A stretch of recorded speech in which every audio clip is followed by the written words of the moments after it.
Coucou les amours, aujourd'hui j'aimerais faire le point de pourquoi j'ai annulé toutes mes retraites fin décembre à la rencontre des dauphins de la baie de Sathaya en Égypte. Il y a beaucoup de choses qui se mettent en place actuellement et pour vous la faire vraiment très courte, eh bien il y a 2 ans les dauphins sont venus me chercher, j'étais en pleine méditation pour me proposer d'accompagner, de guider des groupes à leur rencontre, mais pour un objectif bien précis. Faire ressentir dans les corps des humains leurs vibrations. Alors j'ai eu 1 an d'entraînement, 1 an de préparation et puis cette année j'ai guidé plusieurs groupes dans la baie de Sathaya pour notre plus grand bonheur et merci infiniment à toutes les belles âmes qui ont dit oui. Et j'avais 3 semaines de prévues à leur rencontre au mois de décembre et c'est fin août, début septembre qu'ils sont venus me voir pour me dire « Ne viens pas en décembre, il va y avoir un switch vibratoire dans la baie de Sathaya fin octobre, début novembre et ce basculement en fait n'est pas favorable. » Même si tu viens avec toute la conscience que tu portes pour le vivant, même si d'ici là tu as encore du temps pour te préparer et préparer le groupe qui va venir, ne viens pas parce que ce n'est pas suffisant, ce n'est pas ça qui est attendu de toi. Alors, j'ai une partie de mon ego qui a ronchonné parce que vraiment je me faisais une joie d'aller la retrouver. Et j'ai laissé passer quelques semaines. Et fin octobre, je me suis désistée de la 2e semaine de décembre. J'avais vraiment du mal à lâcher les 3 semaines, en fait. Oui, ça a été difficile. Ça a été difficile pour mon ego, en fait. Mais l'évidence était là. L'évidence, en fait, au fond de moi, je savais que j'allais pas y aller. J'avais juste du mal à l'enclencher. J'avais du mal à l'accepter.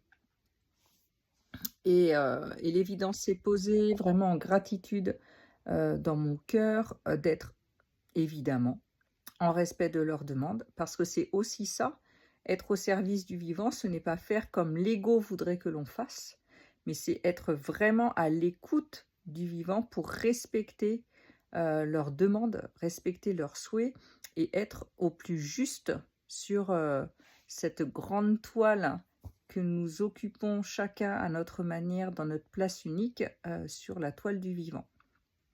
Donc une prochaine semaine est prévue au mois d'avril. Pour l'instant, je n'ai pas d'informations de leur part comme quoi je ne viendrai pas, je ne guiderai pas en fait un groupe auprès d'eux pour ouvrir vraiment à une nouvelle conscience. Donc là, je sens aussi que je suis en préparation pour proposer tout autre chose lors de ces retraites, lors de ces rencontres, pour vraiment être dans la justesse précise de répondre à ce dont ils ont besoin pour la suite de leur chemin et recevoir, donner ce dont nous avons besoin pour la suite de notre chemin.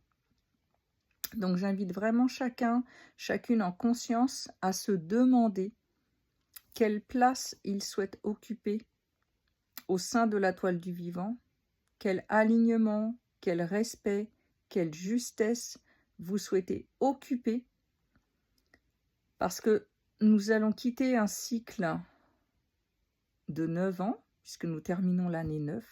Nous ouvrons l'année 1, 2026. On sent déjà un petit peu les frétillements cette nouvelle année. Et ça veut dire un nouveau positionnement. Ça veut dire que les graines commencent à germer. Et donc, qu'est-ce qu'il y a dans cette semence? Qu'est-ce que vous portez? Qu'est-ce que vous souhaitez porter comme impact positif, vertueux pour la Terre, pour le vivant, pour votre place unique sur la Terre? Je vous remercie infiniment pour votre présence. Je vous remercie infiniment pour votre conscience. Et on se retrouve tout bientôt pour enclencher les 2 prochaines retraites en hiver, cocon d'hiver en janvier, et puis au Nicaragua en février, entre autres avec un océanographe pour rencontrer les baleines et le monde marin avec une toute autre approche. À bientôt les amours, prenez soin de vous.